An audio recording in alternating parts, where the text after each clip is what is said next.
बागेश्वर बाबा तो लुटेरे हैं, बागेश्वर बाबा तो वह हम सबको लूटते हैं। बागेश्वर बाबा आखिरकार अपना अपना वह भंडारा भर रहा है। इस तरीके से कुछ लोग कमेंट करते हैं और इस तरीके से पूरी सरकार पर। और हाल ही में भी एक कोई यादव जी है, उन्होंने तो इतना ज्यादा कह दिया कि वह ढोंगी है, पाखंडी है, पाखंडवाद फैलाते हैं और एक व्यापार की दुकान खोले हैं। इस तरीके से पूरी सरकार पर लांछन लगा। दोस्तों जय श्री राम। बागेश्वर बाबा तो ढोंगी है, बागेश्वर बाबा तो लुटेरे हैं, बागेश्वर बाबा तो वह हम सबको लूटते हैं। बागेश्वर बाबा आखिरकार अपना अपना वह भंडारा भर रहा है। इस तरीके से कुछ लोग कमेंट करते हैं और इस तरीके से पूज्य सरकार पर। और हाल ही में भी एक कोई यादव जी है, उन्होंने तो इतना ज्यादा कह दिया कि वह ढोंगी है, पाखंडी है, पाखंडवाद फैलाते हैं और एक व्यापार की दुकान खोले हैं। इस तरीके से पूज्य सरकार पर लांछन लगाते हैं, उन पर भद्दी भद्दी टिप्पणियां करते हैं और अभी तक उन पर पूज्य सरकार पर किसी तरीके से वह अपना जाल बिछाने के लिए, जैसे कि मछली को फंसाने के लिए जाल बिछाते, ऐसे ही हमारे पूज्य सरकार पर जाल चारों तरफ से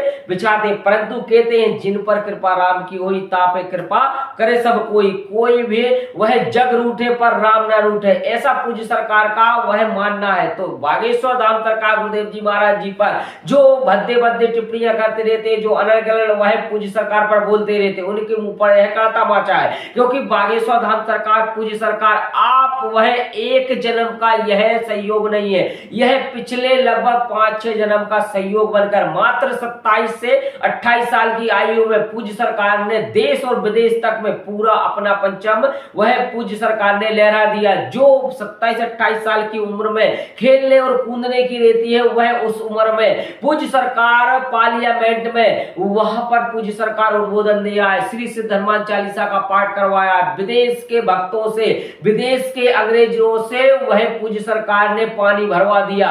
क्योंकि बागेश्वर धाम सरकार पूज्य सरकार साक्षात्कार परमात्मा परमेश्वर तुल्य है। क्योंकि वह कोई साक्षात आप सोचिएगा यह कोई साधारण पुरुष नहीं है, क्योंकि यह कोई नॉर्मल व्यक्ति नहीं कर सकता जो पूज्य सरकार ने मात्र 28 से 29 साल की आयु में पूरा पंचम लहरा दिया वह पूज्य सरकार ने। और यह बालाजी सरकार का ही आशीर्वाद उन पर है। और जो साक्षात्कार आपको प्रारूप में जो दिखता है वो ही है पूज्य सरकार का। क्योंकि यह कोई ढोंग नहीं है, ये कोई छलावा नहीं है, ये कोई लुटेरे नहीं है, ये कोई तमाम जो टिप्पणियां करते हैं वो केवल धर्म विरोधी ही करते हैं। क्योंकि उनकी दुकानें बंद है, पूज्य सरकार की वह खुद की दुकानें बंद हो गई है, तो पूज्य सरकार पर वह बिलाम लगाते हैं, उन पर कहते हैं कि यह लुटेरा है, छतरपुर में एक ग्राम गड़ा में दुकान खोल कर बैठा है और वह भोले वाले भक्तों को लूटते हैं और उनसे रुपया पैसा ऐंठते हैं। तो उनके मुंह पर कड़ा तमाचा।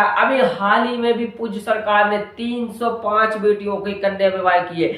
एक बेटी के कन्या विवाह में 3 से 4 लाख रुपए का कर्जा हो जाता है। किसी भी पिता से आप पूछ लीजिए वह कैसे एक बेटी के वह विवाह में 4 से 5 लाख रुपए का कर्जा कर वह विवाह करता है। तो हमारे पूज्य सरकार ने 305 बेटियों के कन्या विवाह किए, प्रत्येक बेटी को 3-3 लाख रुपए का दहेज दिया, 30-30 रुपए की एफडी की। तो उन लोगों से पूछिएगा उनके परिवार के लिए जो निर्धन बेसहाय बेटियों के लिए जिन पर कल का भोजन वह नहीं हो सकता था, और उनके लिए पूज्य सरकार अपने धर्मपिता बने और उन्होंने ऐसा विवाह किया जो इतिहास के सुनहरे अक्षरों में वह पंचम पूज्य सरकार का लहरा दिया। क्योंकि बागेश्वर धाम सरकार गुरुदेव जी महाराज जी 305 बेटियों के धर्मपिता और वह पूज्य सरकार हो चुके हैं। लगभग विगत 7 साल से यह 7वां कन्या विवाह सम्मेलन था। लगातार 7 साल से 1625 कन्याओं के पूज्य सरकार धर्मपिता बन चुके हैं और यह 1625 बेटियों के धर्मपिता बन चुके हैं। तो आप जब मुंह चलाते हैं और आप कहते हैं लुटेरा है, वह लूटते हैं, वह छलते हैं, तो आप मात्र 51 बेटियों के कन्या विवाह करके बताइए, तब आपको जाने कि दूसरे पर लांछन लगाना कितना सरल है और खुद करके दिखाना कितना कठिन है। और आरडी प्रजापति कह रहे हैं दूसरे के धन पर लेकर वह कन्या विवाह कर रहा।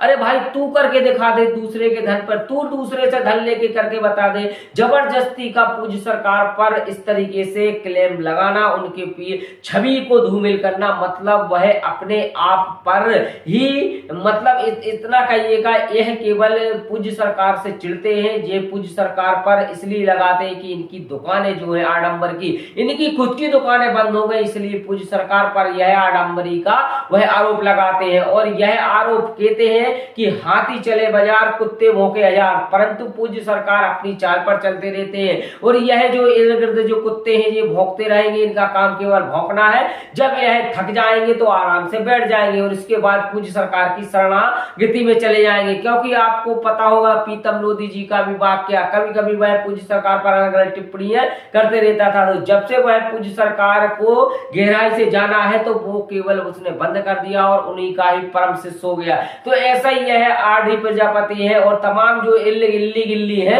ये केवल पूज्य सरकार पर केवल भौंकते रहेंगे, यह कोई कर कुछ भी नहीं कर पाएंगे और आपको केवल आपका मन भटकाएंगे। तो यह पूज्य सरकार का मैं आपको बताने का यह कोशिश कर रहा हूं कि पूज्य सरकार यह कोई सामान्य पुरुष नहीं है, यह देवताई का ही प्रति वह रूप है जो अवतरित इस धरती पर हुए है। और यह कलयुग की धरा पर साक्षात्कार यह एक ऐसे देवता है जो मानो वह आपसे यदि पर्चे पर लिख दिया, आपसे कुछ भी कह दिया तो वो अटल सत्य होता है। इसलिए वह पूज्य सरकार पर जो भी यह आरडी प्रजापति हुए और यह कोई इल्ली गिल्ली हुए जो ब्लेम लगा रहे हैं, वो केवल अपना उल्लू सीधा करने के लिए और आपको गुमराह करने के लिए यह कह रहे हैं। ऐसा कोई पूज्य सरकार पर इनको कोई मिल नहीं रहा, तो अब यह मतलब दूसरे का धन और तीसरे का धन यह आपको बना के भटकाने का कार्यरत कर रहे हैं। परंतु इस वीडियो का मेरा यह समझाने का है कि पूज्य सरकार पर बिल्कुल 100% आप विश्वास करिएगा।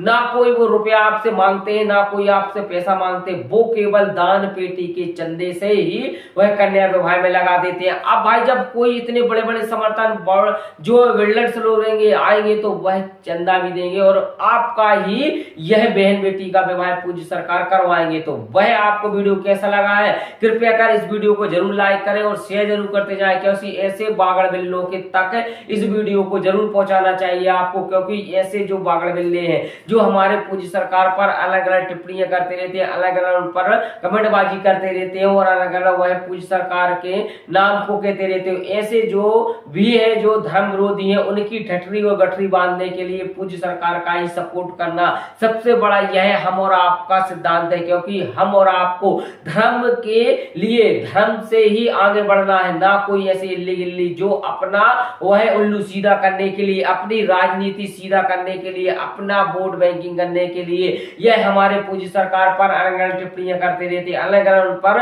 प्रतिरोप लगाते रहते हैं और कभी कभी तो यह लगाते हैं कि यह बाबा केवल दुकान खोले हुए हम और आपको लूटता चलता। परंतु आप जब बागेश्वर धाम गए होंगे तो क्या कोई पूज्य सरकार आपसे कहते हैं कि यह दान पेटी में आप इतना पैसा डालिए, यहाँ आप दिव्य दरबार में इतना पैसा डालिए, कभी भी नहीं कहते। ना कभी कोई 1 रुपया आपको देने का कहते हैं, वो तो ये तक कहते हैं कोई भी सेवादार मांगे यदि 1 रुपया भी तो आप सीधा शिकायत मुझसे कीजिए। क्योंकि बागेश्वर धाम सरकार पूज्य सरकार का सिद्ध धाम आपने यदि आज से 5 साल पहले गए होंगे तो आपने देखा होगा तो वह कितना ज्यादा छोटा था और आज की पोजीशन में पूज्य सरकार का सिद्ध धाम वह इतना बड़ा हो गया कि एक पावन तीर्थ बन चुका है। अब यह पावन तीर्थ पर मतलब इस तरीके से टिप्पणियां करना इन लोगों पर, क्योंकि इनके दुकानें जब बंद हो गई तो इन पर कुछ ना कुछ वह लगाने के लिए पूज्य सरकार पर षड्यंत्र ये लोग रचते रहते हैं। तो इस वीडियो को अधिक से अधिक आप जरूर शेयर करें। इसी के साथ जय श्री राम, जय बागेश्वर धाम।